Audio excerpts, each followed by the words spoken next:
No, we avatar. It does not match. Unfortunately, she does. No, it'll mess my heart up. I'm like, if you light skinned, I don't know what I am. Yeah, baby, come on, just go and admit it. And can we talk about that comeback on that bowling picture you saw? Pops, come get your son. I ain't seen that bowling picture. Y'all got to show that to me. No, it's okay, Pops. You know what? I'm gonna show it to you. Oh, okay. Let me go log in so I control y'all from the comments. Oh, nobody's reading comments. Joshua reads the comments. I read the comments live. Yeah. Oh. Hey, have I met the young lady before? Yeah, this is Brandon. She was on a couple episodes back. Oh, okay. How you doing? I'm doing well. How are you doing? Oh, I'm surviving. Well, that's good. That's the name of the game, not just to survive. Right. Day by day. Yeah, with Trump's thing going. Oh Lord, that man got the virus. He way out of it. He might have it. He might not. He way out of it. Yeah, I don't believe he got it. See, he might not. They tell me they pumping him up though with steroids. You know, that's why he started feeling all elated and everything. You know, he felt like he was 20 years old. And tweeting like he 20 years old. Yeah. When those steroids were all. Hey, he just gonna get some more. He gonna be the Frankenstein president. Yeah, but they say you can only handle so much of that stuff. After a while, you know, gonna be some negative effects. You know, it's because it's so powerful with the doses they giving him. You know. Is this your last ditch effort to win the bet?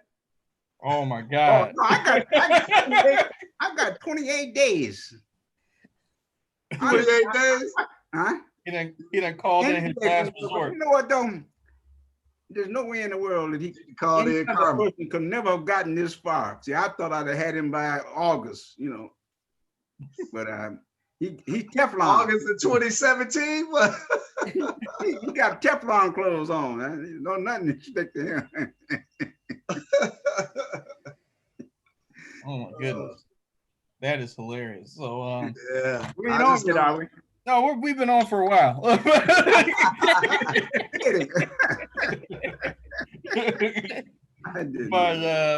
what was I gonna say? Let's get our ratings out the way.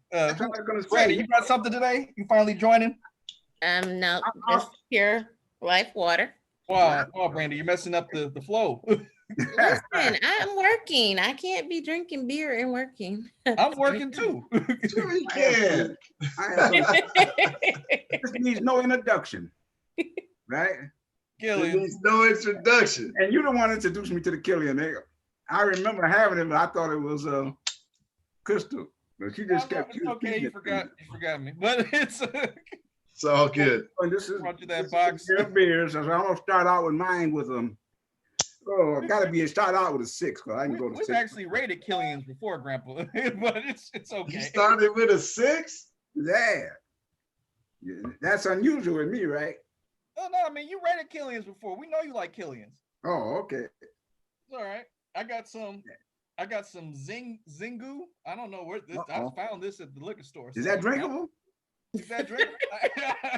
The name ain't pronounceable. So I thought maybe that ain't drinkable. It says smooth as silk on there with a gator, so I don't know what you call it.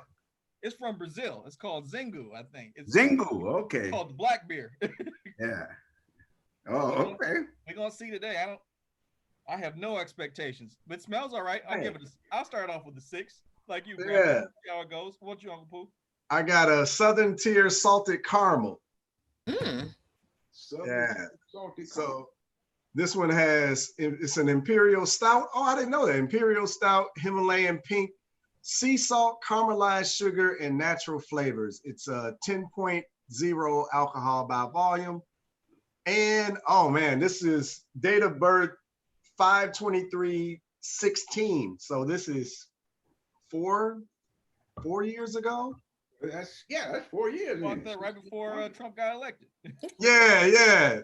Turned out to be I should have saved it so I could have had this with my Trump steak.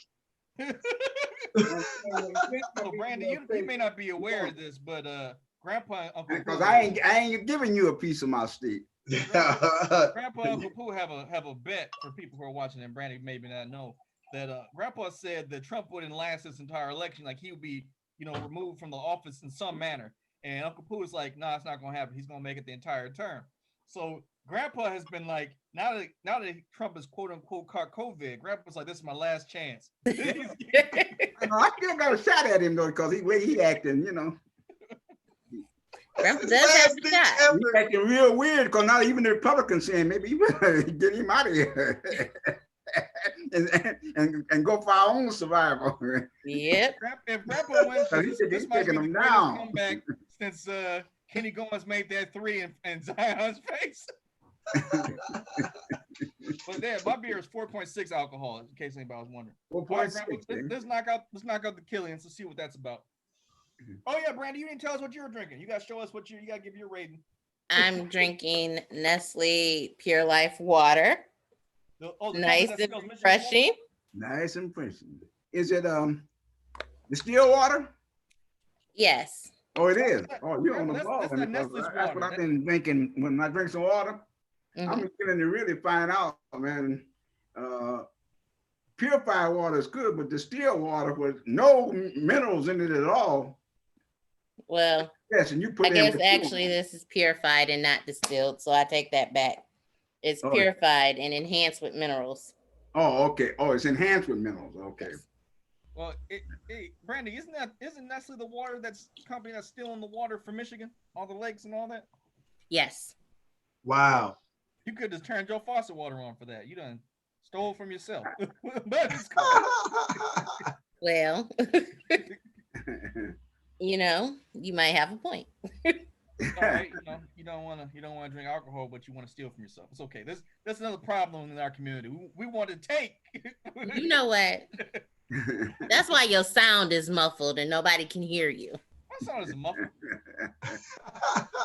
I can hear me fine. But all right, let's knock out these rates. All right, Grandpa, what's your rating your Killians? What I rated it? Yeah.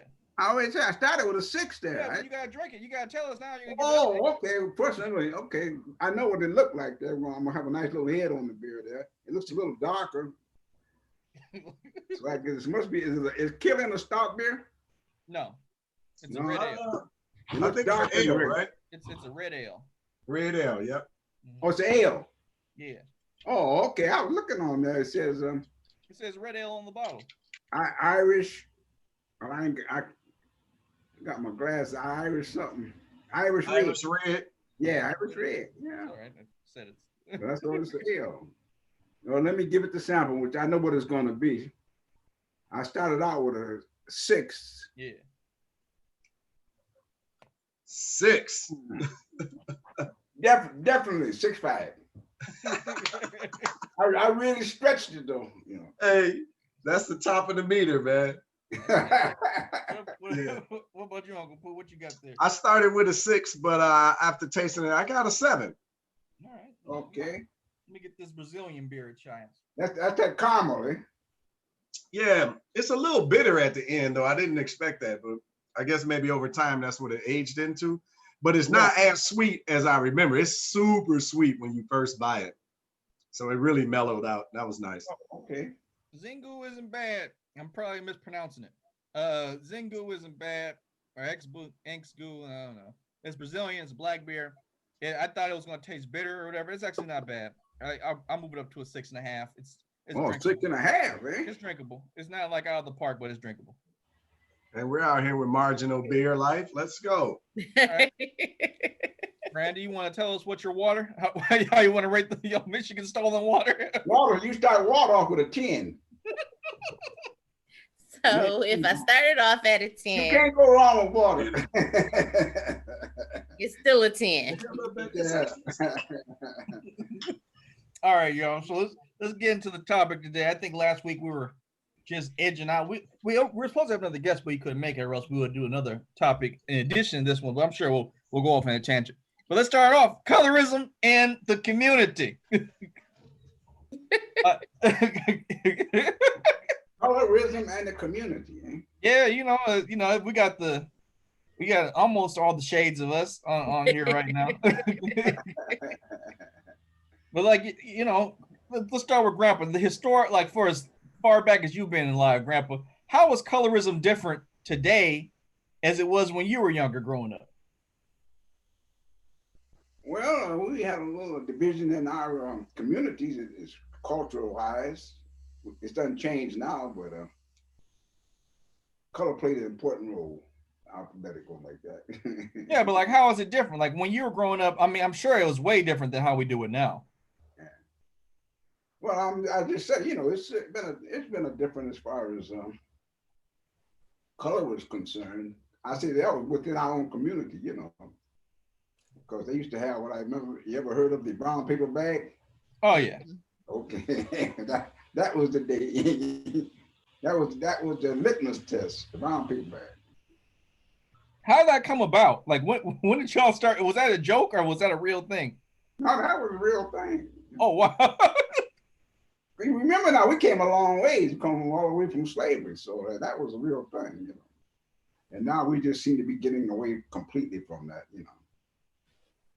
I don't know about completely, but the you know, you got it. The root of all of that is in the evilness of the bastards that actually stole people and forced them into chattel slavery, right? I don't call them slave masters. I call them what they really are: terrible people, right? I would be much more if you're live in person, I give you my real thoughts, right? But they hold no place of honor in any time I'm around. I'm never gonna allow any of that. But anyway, yeah, those bastards really were sadistic, right? Like they were fathering children, lightening up the color spectrum, and then using that as another weapon against our people, and then giving favor to the so-called mulattoes, right? The lighter skinned people, and using them as a barrier between white society and the people that they enslaved, right?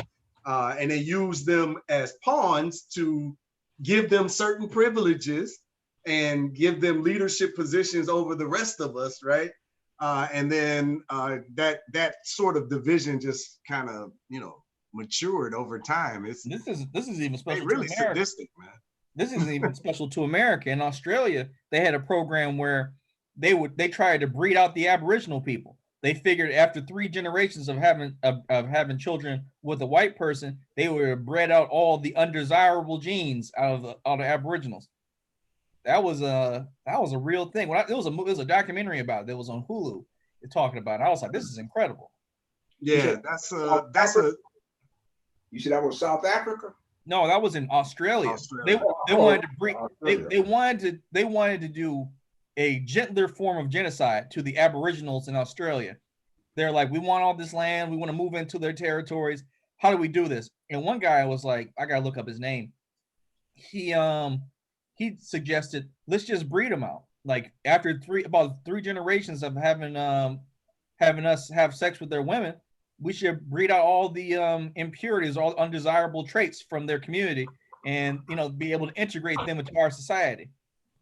Well, breed them out must have been the second, because the first they were saying about kill them out. They used to have chase down Aborigines just like the Tasmanians, right? Was it Tasmania? Oh, I'm sure you can insert any melanated tribe. Be accurate. Start a whole group of people, Right. But yeah, I mean, this isn't special to America or anything. Like it's just depending on the flavor of how you want to look at it transpire.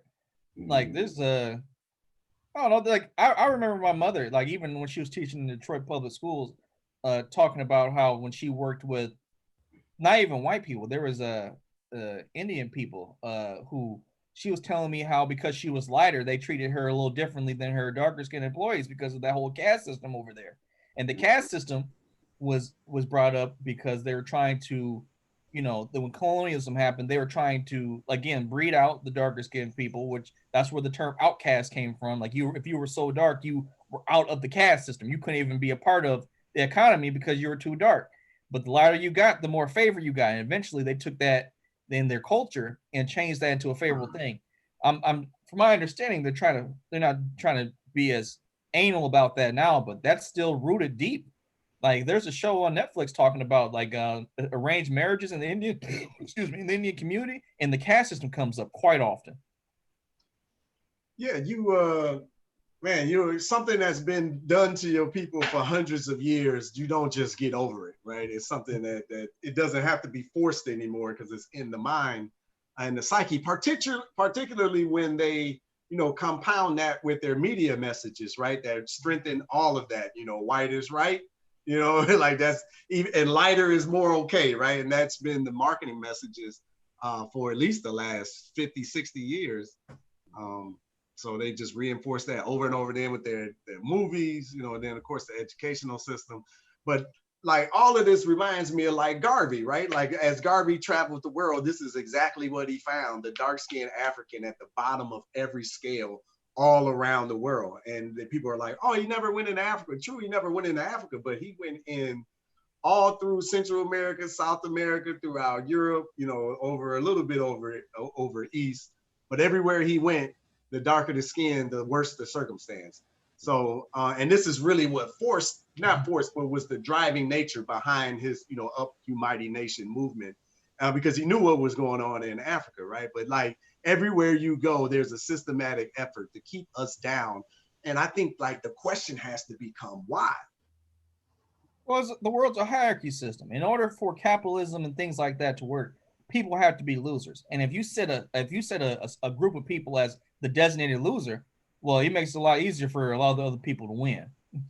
I agree with that, but why us as the designated loser? Could it be that everywhere they went, we were already there, built with civilization, right? So it's like these people, if they actually knew who they were, they understand how powerful of a people that they are, and they might actually want it back. That's my theory. Well, I mean, there's roots, there's truth to a lot of it like that. I mean, think about it. There's proof that the original people on the island of Japan were darker skinned people, like, and they were wiped everywhere. out. The whole world. You ain't even got to just you name it. But here's the thing. Everywhere. My understanding seems like pre-Columbus, before 1492, when Europe was ruled by a darker people for about 600 years. Yeah, about that. Okay. Like the Moorish rule spanned for like 500-600 years. Yeah, but almost 800. Color, there wasn't this color thing until the Atlantic slave trade came, when they decided at one time you had black people were in the Romans army when they had what 1,000 years of, yeah. Well, they had an empire. Well, yeah. What you're getting to is there weren't colors. There were just nationalities. Right. Color didn't like start. You were a Frenchman. You were a Dutchman. You were such and such. And add on. But like, it didn't happen until, was it after slavery? Though when they really intensified what slavery was in America, they the powers that be decided, because it wasn't just like your slave overseer was really an indentured servant for the most part, someone who worked the land too, but they were given more rights than a regular black slave. But it was decided when I forgot the exact event that happened, but the powers that be were just like, hey man, if these poor white people understood that they're getting treated probably just as bad as these black people, they're going to revolt. So what they did was, over a period of 70 years, decided to propagate that black people were somehow genetically inferior, with a round after round of false paperwork that said that we were somehow had a different gene structure, that our skeleton structure was different, including our skulls, made it seem like we were unintelligent, and this, that, and the third. And there was a particular thing where they said there was a system, and I kind of wish I had grabbed to show this, but it was being taught that the Caucasian skull and like their genetic structure was at the top, followed by say that shit. Yeah, the quote unquote model minority, which was the Chinese man, because they were more like, they felt the Chinese people and the East Asian people were more complicit and would be more like it's just they felt they were superior. They wanted to push that. And then it was the black and brown man. Like after that, like we were actually, there was taught that we were so mentally handicapped that we could not have, we couldn't have rights because we were just above animals. And some people saw it as animals. So all this propaganda went on for years and years and years, and to the point of like the younger generation believed that black people just were like that they had to enslave us because we didn't know no better.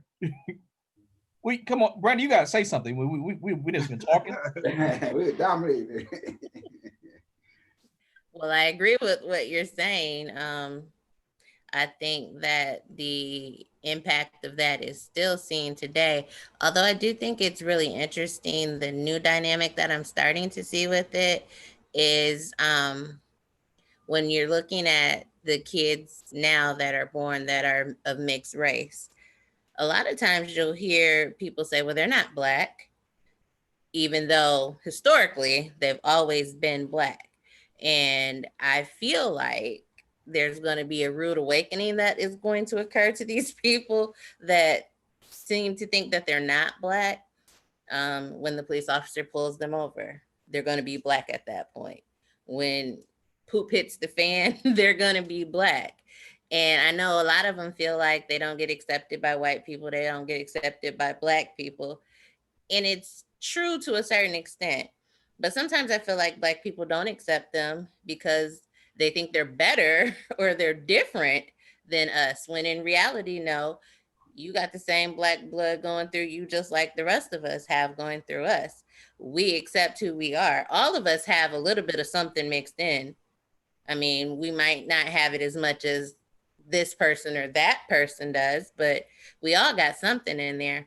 And I find that there are a lot of white women that have these kids with black men, and then they don't teach them that they're black.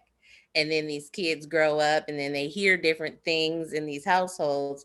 And then the day that they go to school and somebody calls them a nigger, then they figure out that they are black. You're psychologically harming your own child because you don't want to tell them the truth about themselves. Go ahead, Pop. I thought you gonna say something, Grandpa. Oh, go ahead. Look, well, I mean, man, Brandy, I feel that on so many levels. We got a group where we engage parents on raising proud black children, right? And that's literally the name of it, Raising Proud Black Children. And there's some white parents in there. And like there was like this revolt in the group. Like they was like trying to overthrow the group because we allowed white people into the group. But I'm like, they got black babies. Like what are you doing? So I had to literally like do like a live post and like get all serious. But you got white women, just like you said, they have a black father. And what the white women are telling me is oftentimes the black dad has no connection to the black community or the history or anything, and they're not interested in it at all. But the white mom is like, but this is important for them to know. You know, obviously I'm in a different setting. I'm not seeing everybody. I'm just seeing the ones that's searching for somebody to help them instill something about this child's people into them. But like inside the black community in the group, they were trying to run them out of the group. And I'm like, y'all ain't right. These children are black. They're trying to raise proud black children. One, give this mama some credit for trying to do something. She don't have to do it, like you said, but she thinks it's right for her child. So give her some credit. Don't be talking trash. And then two, that baby is black. Help that baby. And because in 20 years, when they see that child again and he lost and don't know his identity and who he is, you're going to say, see, this is what I'm talking about. But 20 years ago, you pushed him out the group. That was going to give him a chance. Like our community is, I mean, we're so hurt as a people. Like we're just hurt. And we just lash out at everything. Wait, I think colorism is part of that. Like we're just hurt. You're touching on you're touching on a bigger issue here because we were talking about a few weeks before about how whenever a black person wants to, they hit this talking point where they want to not disassociate but make a clear divider, and they say that black people aren't a monolith, which is absurd because yes, all people have different experiences, right? But when you're all trying to go for a common cause, you need to be monolithic and move in one motion. That's not to say that you have to do everything exactly like every other black person, because that's your experience is different. or whatever your Or I gotta agree with you 100%. Yeah, but if you're all getting beat down and you're all having problems and you're trying to fix the problem, like there's never been an organization that ever made any real change if it didn't move in one motion. You know what I mean? And I wish people would stop using that term that we're not monolithic, in the sense that it's like when people misquote Malcolm X or Martin Luther King talking about, you know, like what, like for example, like when people misquote Malcolm X, I shouldn't say misquote, but don't use the whole quote, talking about how Black women are the most, you know, beat down member of society, or most attacked, right? I got to look at the form, the paperwork to see the exact quote, but they never talk about how, you know, he's also pushing for Black men to protect Black women. You got to add that to the equation. You just can't say Black women are getting beat on and then not talk about how Malcolm X is also saying in the Black man needs to protect his family. Like, if you want accountability, you got to include the whole thing. Like, it's not just, you know, one side of it. And I mean, I don't know, man. It goes back with Brandy and you were talking about, like, we were saying, like, how there was a white woman in the group, or white moms in the group trying to help raise their Black children.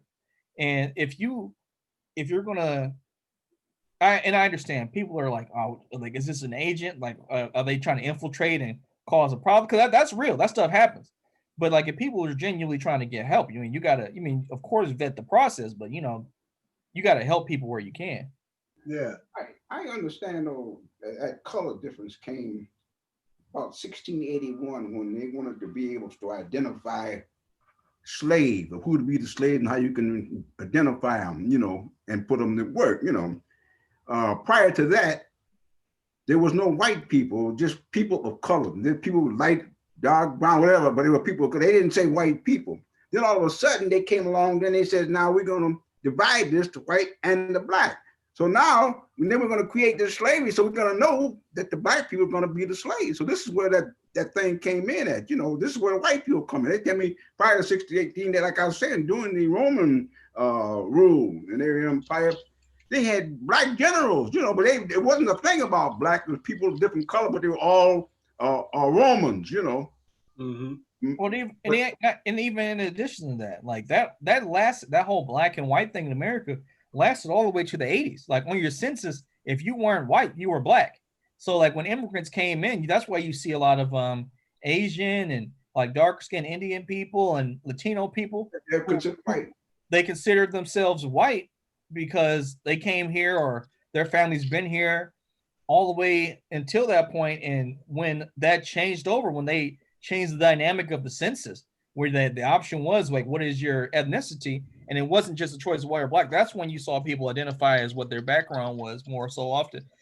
But that's the part that Uncle Pooh Bear was saying. Like, you had layers and layers of propaganda saying, you know, you're white or you're Black. And people who don't fit in either of those categories traditionally just chose they were white, because you'd be a fool if you were given the option of having better benefits in your government to not put the other thing. But I mean, let's speak on that. We have a government employee. We got a government employee right here. Brandy can speak to some of that. The Black blood made you Black. Oh yeah. Am I correct on that? Yeah. Black blood in you would consider Black.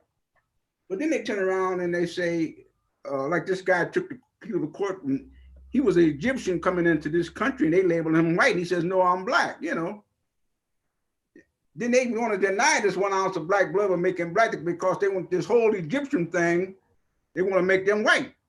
So regardless of what you look like, you were still white, you know, when coming into this country. That's how it still is. That's how it still is when Egyptians come in. They're labeled as white. Well, there's a lot to Egyptians that. are labeled as white. Really, East Africa, that upper East Africa, they call all of them that come into the country are labeled white. Labeled white, right? Unless they contest and say, no, I'm Black, you know. And they got it. Even then now, you got people, and you're gonna label them not considering their bloodline. Well, the They Egypt did that thing, with the Latin people as well. Mm-hmm. yeah, the Egypt thing is especially egregious because it's a lot of confusion, because you know, you got history books and like people trying to claim that they were like, so Egypt has gone through conquerings and all types of stuff. The original pyramids and all stuff were built by Black people. That's a fact. Mm-hmm. It wasn't like there wasn't Arabs or anybody else in Egypt like that until like a couple thousand years ago. The pyramids are tens of thousands of years old. The Sphinx is 10,000 years old. So I mean, but like I can understand how people who are settled there now might see themselves as not black, but it doesn't necessarily mean that all of them there aren't black.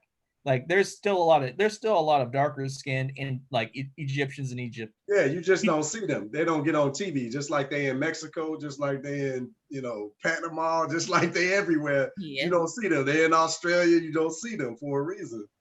Yeah. Definitely. But like I was saying, we got a government official here. So talk about how colorism is affected in the government, Brandon. Well, I can say that in my job, I think that the darker skinned females, black females, will be viewed as the angry black woman if they have a different opinion than what someone else has. They're often labeled as bullies and intimidating. And then the lighter the skin goes, it's, oh, she just is really passionate. So this. Are you a passionate person, Brady? Is that how you seen it work, or? Yeah, I'm the passionate one. My friend and I say the same things. She's the angry black woman. I'm just passionate about it. So I can see that as far as colorism. I also see it in working with our clients. I think we talked a little bit about this before, like the lighter the skin goes, if they have an issue with cocaine, it's, oh my gosh, they just had it so rough and they need all these helps and these supports.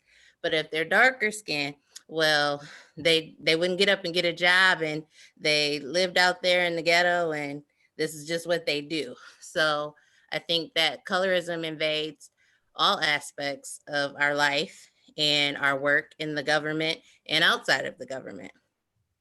And I feel like the one thing that I will say is our governor has been really good about being intentional on getting these trainings and things done and having groups to talk about diversity and inclusion and equity, in contrast to President Trump, who's like, yeah, the federal government's not doing any of that kind of training, because she recognizes that systemic racism actually exists and colorism is a part of that, whereas our president is like, no, that's not a real thing. So that's my thought on that. That's good. That's good. I mean, so you're a mom, Brandy. You from my understanding, you raised some of your nieces and nephews.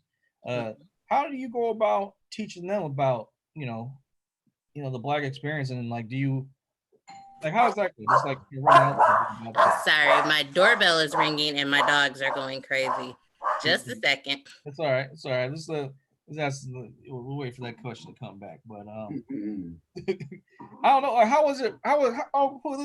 Let's ask that question to you. How was it like when you were growing up, being raised in the house with a bunch of different shaded people? I never actually thought about colorism. Like, it didn't really, I don't know, it never really impacted me. Like, mom and dad never talked about it. So, I don't know, I never talked about it. I guess me and Sean probably made jokes about each other, but that's just, his siblings in the house going at it all the time. It didn't matter if he was purple, I was going to talk about it. So, now we got to pass. It's a wide awakening though, if you come through out of your youth and you don't understand the difference between, all you see is people, and you don't understand that this person is considered different than you, so you act accordingly. This is my friend, this is my friend. But then when you go to school, then you begin to see this separatism, because I'll never forget, I was in the kindergarten, and I'll never forget the girl's name. I forgot it already. Like, how you gonna say you don't forget her name and then forget her name? Over all these 70, 80 years, I remember the name, And if I get a few minutes, I probably remember it again. But anyway, the thing was that I'll never forget the girl's name. Forgot it. I forgot it, right? But it ain't forgotten. It's up here. and it'll pop out all of a sudden, bam, just like that. But I never, she was a Caucasian girl, but I never saw the no difference. She was my friend. This in the kindergarten. But then as you go into the next grade, then you find out there is a difference. And then you get a little bit more, and you find out. In fact, I've been into class, and this was very disturbing at time when I was the only Black in the class. It didn't make no difference at first, but over the years, then you begin to understand, who you are, and as a person, that you consider yourself equal to somebody, and all of a sudden somebody says you're not equal. I'm better than you, And that's when you begin to question, different things. Yeah, but now that Brandy's back, she could talk about her experience as a mother raising children who are also Black and all that stuff. So with my daughters, I try to be intentional about teaching them, like, you're Black and this is what it means to be Black, but this is how the world will see you as well. Because when I was younger, my grandparents were like, you're Black, Black is beautiful, Black is everything. So I grew up with this sense of pride in being Black, but then they moved me into a neighborhood where I was the only Black child. And then I went to school and someone called me the N-word, and I'm like, what does that mean? And so then I'm all hurt and stuff. And they were like, well, yeah, we probably should have taught you. The other side of it is that people are going to treat you a certain way. So when my nephew came around, I tried to tell him, like, people are people and things are even. And I thought that, we had talked about great Black people, great white people, the whole nine. But when he went to daycare, he came home to me and he said, my friend Cody, he's the white racer and I want to be the blue racer. And I'm like, what are you talking about? And he's like equating it to race cars, like he's the white racer. I'm like, oh, you mean he's of the white race? Got it. I'm like, so then I had to explain to him. And as him being a boy, I realized I have to do more work with that than I had to do with my daughters, because he's a boy and things are different for men than it is for women, honestly. And he started to notice himself, like he's looking at the news and he's seeing this person is dying, that person is dying. And he's like, well, why though? Like, they weren't doing anything. And so I had to tell him, like, even though they're not doing anything, other people feel like they're doing things, and then they'll take anything that you've ever done wrong in your life and hold it against you. So when I teach you that if I say don't do that, don't do it. And the reason you get in more trouble when you do it than maybe the girls got into is because I'm trying to teach you that you really can't do this, because society is going to hurt you if you do this. And that's really difficult as a parent to have to do that to your child, but you want to make sure you instill it and you break them before the world breaks them. Say that again. No, say that again. That was profound right there. Like, you have to break them down with your love so that you can build them up and show them before you send them out in the world and the world breaks them, because they'll be shattered at that. That is a interesting that's an interesting thing you said. So Black people have to break how often does that happen in society where you have to break your children before society can break them? Like that's been ever since America been around, or the West, because we didn't just start growing children, and this problem didn't just arise. It's been around. It's been real. I was just doing deeper research on Mary McLeod Bethune, and she was born of 17 kids in 1875, and both her parents were slaves. Yeah. And they had 17 kids, right? And one day they about this time, the period, what were you gonna do? You were free, but what the hell were you gonna do, right? So most of them were sharecroppers, basically on the plantations that they were enslaved on, right? So this is where she grew up. And one day, I think she's about I don't know, 8, 9, or 10 years old. I forget the year. But mama got to go up to the big house to take the laundry, right? So she's going up to the laundry and she was like, oh, Mary, why don't you come with me? Or no, her dad said, Samuel said, why don't you send Mary with you? And mom was like, I don't think she's really ready, for that experience. And dad was like, ain't no need in sheltering her. She gonna have to deal with it. This is our reality. So it's like we feel it today, but can you imagine? You know what I mean? Like a couple of years out of slavery, and like you in South Carolina, like, man. Well, you got to also remember, so like there's the untold part about that. When white people or people who want to say black people get over it, like they're not including, or maybe not knowingly, or probably did know, that black laws were initiated after slavery ended. So that changed it from you having to be a servant to one master to now you could be subjugated by any white person of any age at any time. That's what the black laws were. It was, and it wasn't the legal terms were peonism. Like you could, like, a common practice was white people would see black children and be like, no, they're not doing anything. I'm going to make you my apprentice. And now I'm taking you from your family and you will work for me to learn a skill so you can better be a part of society. And it was completely against the choice of your family.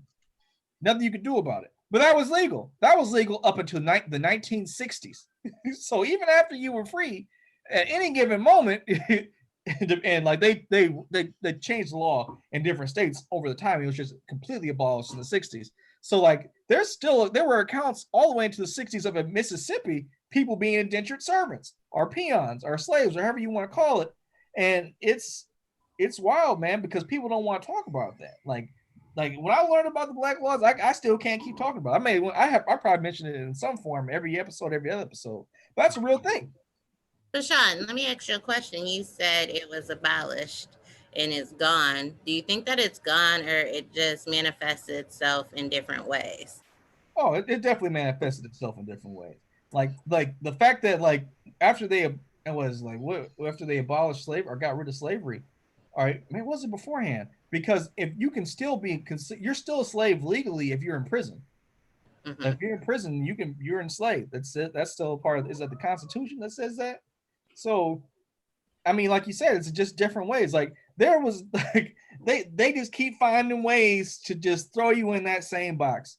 Well, I think of like sex trafficking, and I think of the immigrant kids that are here and they're in the cages, and there's always the Oregon black market. There's the white people that are like, oh, we need to go save these babies, and they become foster parents and they want to grab all of the colored kids out of the system, and be good to them. And I use colored on purpose because I've heard that word several times from them lately. Lately. And, no, go ahead. Go ahead, Pops. No, I was going to ask about you and the research you were doing on Mary McLeod Bethune. Was there any information that had anything to do with Mary McLeod Bethune and Franklin Delano Roosevelt's wife? Yeah, they were really good friends. I was going to say, because Bethune-Cookman College at the time, she was able to get some money from the government, to finance, to help this black college going. They were real tight, I was just curious whether that was. Yeah, well, she got that relationship because of her, how do you say it? Her, I don't like her impact. She was like, her first noted talent was fundraising.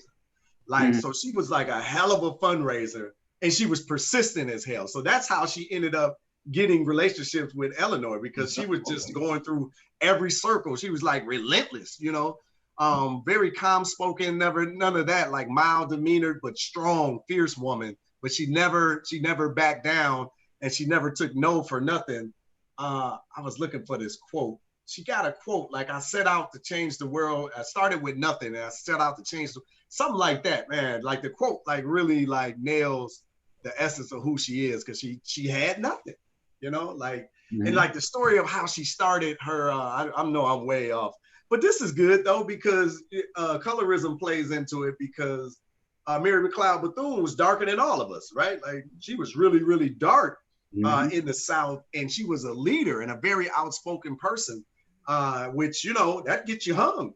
You know, first of all, you could, you know, probably get beat up messing around with some disillusioned Black people, right? Just being of that dark color and having that audacity. But when she moved to Daytona, she started her school with $1.50. She had $1.50 in 1904, and that's what she put for a down payment to start her school. And she buys it from this white man. When she showed up, the white man was like, "Who you represent?" You know, and she was like, "I'm here to buy the property," right? She was like, "How you know about it?" Anyway, just because she was a woman, because women get it double, right? Both angles, patriarchy and racism.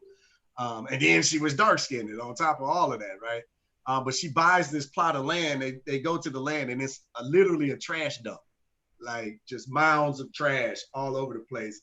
And like she's told these girls that they're starting a school. The girls show up, and then she's like, "Get a shovel. Our first job is to clear the lot."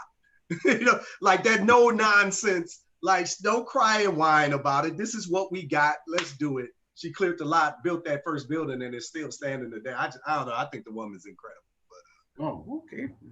yeah, I love her story. Yeah, that's awesome.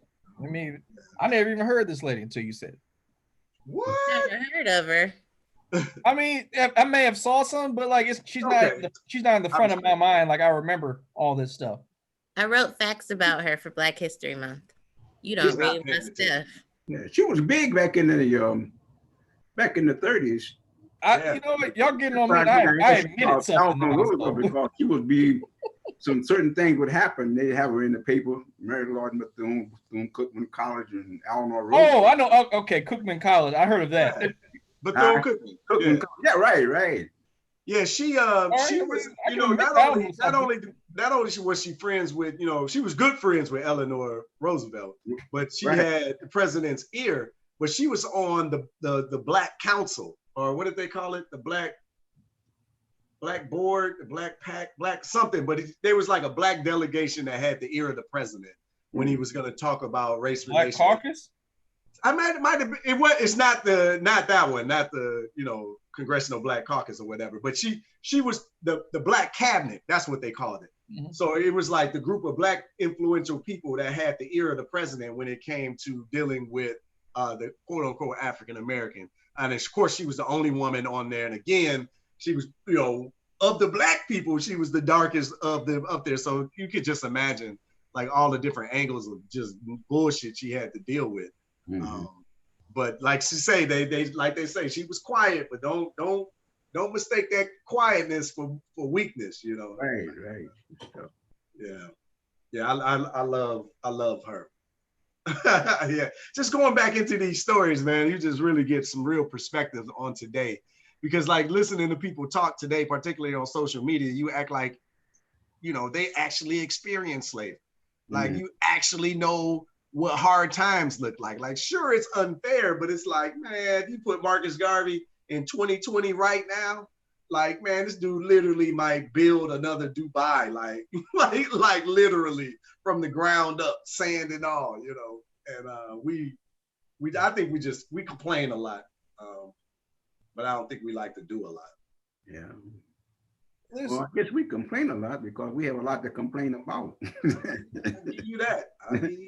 They've attacked us from every angle, every way possible, you know. That's why we complaining, you know. I'll give you that. They said go to war, and we go to war and help win the war, and then next thing you come back on, and you the enemy.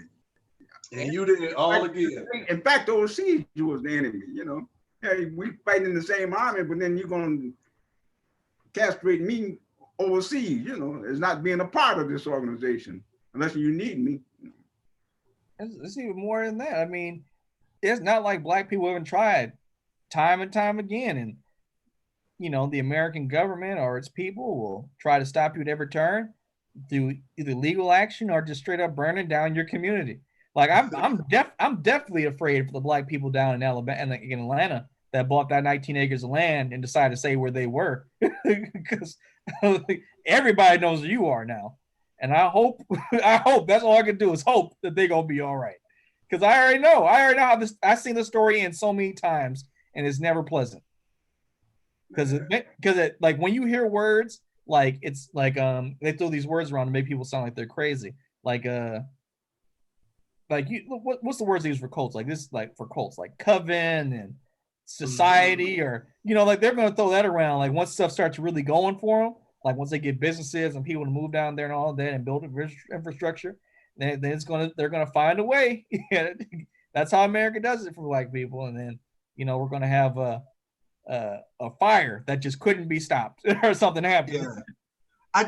That's my my issue with us. It's like, why are you talking to them? Because I guess like some of the local papers reached out, they want to do stories and and all that. Like, stop talking to them. Like, you don't even gotta talk to them. Like when we like, what's the Black plan? And that's what Black people always say. What's this? Like, why are you talking? Why are you talking to them? Like, if you really got a plan to rise and elevate your people, why are you talking to them? Like why? Huh? That's like on the news when they used to joke about how like the news would be given live action of like Army's plans, and I'm like, so you mean to tell me people don't got TV? They can't just YouTube what you're looking at right now? Like, oh, they're gonna be right here. All right, we got it.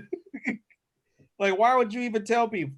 But I think that goes to a bigger point of, I'm not sure if we actually have a means of communicating interculturally within our community to let people know our plans without other people finding out.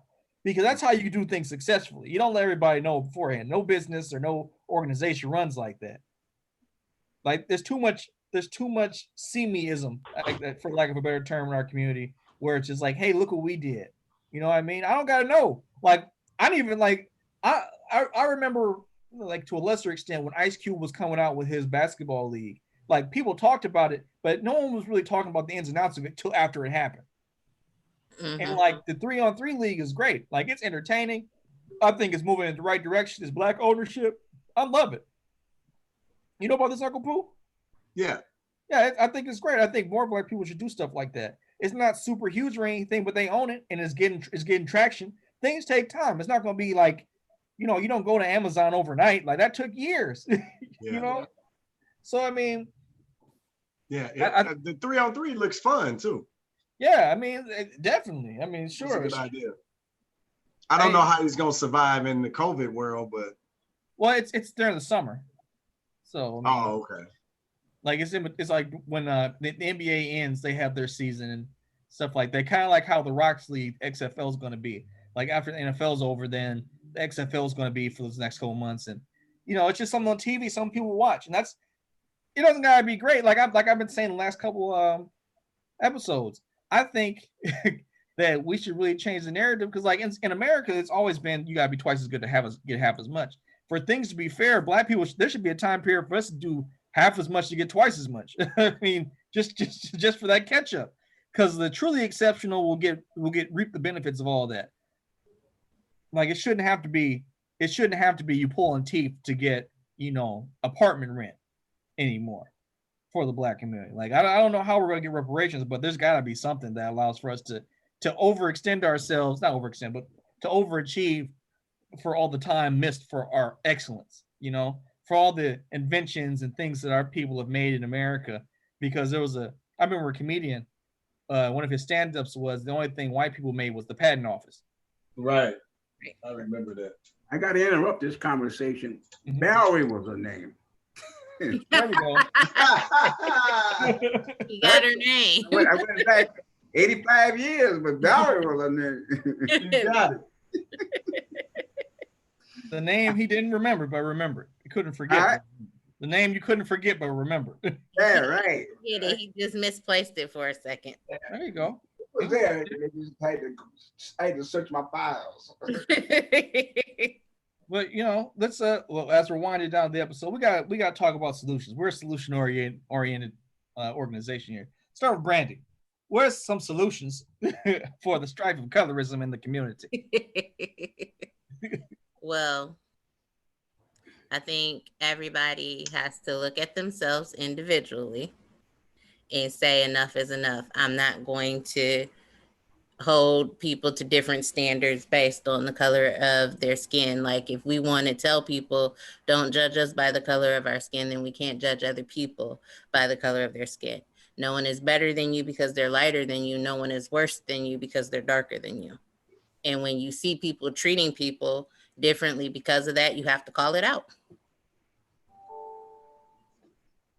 Okay. What about you, Uncle Pooh? You want to drop some gems? I don't really got no gems, man. I just feel like stop that bullshit. Like, let's get serious. Yeah, I mean, for real. Like, see, let's get serious as a people about, you know, our future, right? Like, I still harp on the point. Like, I'm like from the world.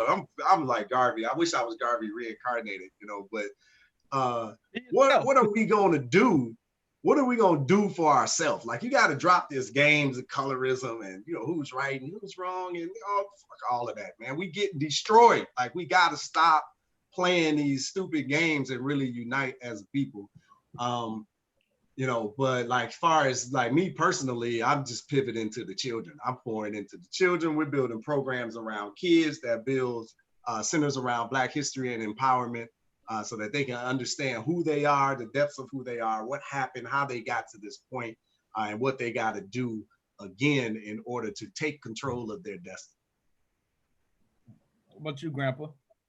Yeah, basically, that's what your past, our past was taken from us. And that's where our problem is, because when you keep going back and back and you find out, hey, I was, my people, we were somebody, you know, we were rulers, we were kings, we were queens, we did all this, you know. And when they come and say your past started, what, in 1619 or something, that's your past, and they don't want to go back no further than that. So you got to go back there and find out for yourself. And when you get back and you find out, now you want to go forward, see, but you got to be going forward with information as to who you really are, you know, as a people, you know. Josh, yeah, you ain't blink. What you got up there front there? His video froze. I've been watching that. Oh no. I was looking at some responses. Your video froze. No, your video really is frozen. It's frozen for real? Yeah, it's been that way. You know that? I mean, I can see myself moving, so I don't even know. But can you, you ain't moved in the last 15, 20 minutes. Oh, I don't know. I'm not looking at that. I'm looking at myself talking and moving. So it's all right, it doesn't matter. It's not like, you know, we're getting paid for this. But no, I was actually looking at someone was sending me a response talking about how there's a certain business on Gratiot that's that the owner is really racist, and he's talking about like, and he quotes, he said he refuses to employ N-words with the hard R, and that N-words are ruining this country. So I'm gonna have to look that up. That's beautiful. That's beautiful that he said that. Now, here's the real solution. When Black people hear that, you got to stop fucking spending your money with these clowns. Stop damn your employment. Stop spending your money. If the bank said take your damn money out their bank, put it in a Black bank, put it in a different bank, take your money, go and drive an extra 5 minutes to go somewhere else. Stop supporting these clowns. When they tell you who the hell they are, believe them the first time and just cut off your money from them. That's it. You ain't got to talk about it. You ain't got to argue. You ain't got to fuss. You ain't got to go boycott. You ain't got to do shit. Just stop spending your money. Done. That's it. He'll apologize. He'll come back. He'll beg. He'll plead. Fuck him. Run his ass out of business. I'm sorry. I had to let that go. No, it was great. There's a lot of fire, a lot of energy going on. It sounds like a Montgomery bus boycott. Folks found out that if they don't ride, ain't no bus, you know. Yeah, the only difference is the only difference is I'm saying don't go back. I'm saying at the end of the bus boycott, don't go back to their damn buses. Use your own buses. Feed your own system. You got to spend this money. You might as well spend it with your people. If we'd have did it back then, we would have the industry that we need now to employ our community. And we wouldn't be worried about nobody saying, oh, those dirty N-words, you know? Like, man, we gotta do better. We gotta do better. All right. Well, that's that's gonna be the final thought. You know, stop spending your money with people who hate you. What we're gonna do for next week, guys? We want to do a preview for next week. Anybody got any ideas? Man, next week gonna be post-presidential debate. You know, Trump don't say something. I gotta, in these last couple of weeks, man, I gotta mess with Dad about this steak, man. Maybe we could talk about the best steakhouses. Yeah, let's do that. You kind of disillusioned us. Thinking that you're gonna have steak, you know. Only steak you're gonna get is the smell of the one you bought me. 27, 26 more days. Grandpa speaking will to power. He's like, I'm gonna be right. Make it, man. Hey, man, I hope he's right, but I ain't betting on it. I'm just thinking he about ready now to give it up and have Trump to try to, not Trump, but Pence to try to help him there when he gets. Is that a technical win? Like if Pence ends up having to take over duties, like is that a technical win on Grandpa's part? I don't know, but he looking for some way to get some points down at the buzzer. Yeah. All right, y'all. Let's, I got to log back in. All right, yeah, But go do your thing, man. Another great episode. Thank you guys. Don't forget to whoever's watching this to the end, like and subscribe. You know this. I love you guys. We'll talk to you guys a little later. All right. Have a good one. All right. See you later, Pops. Bye, Josh.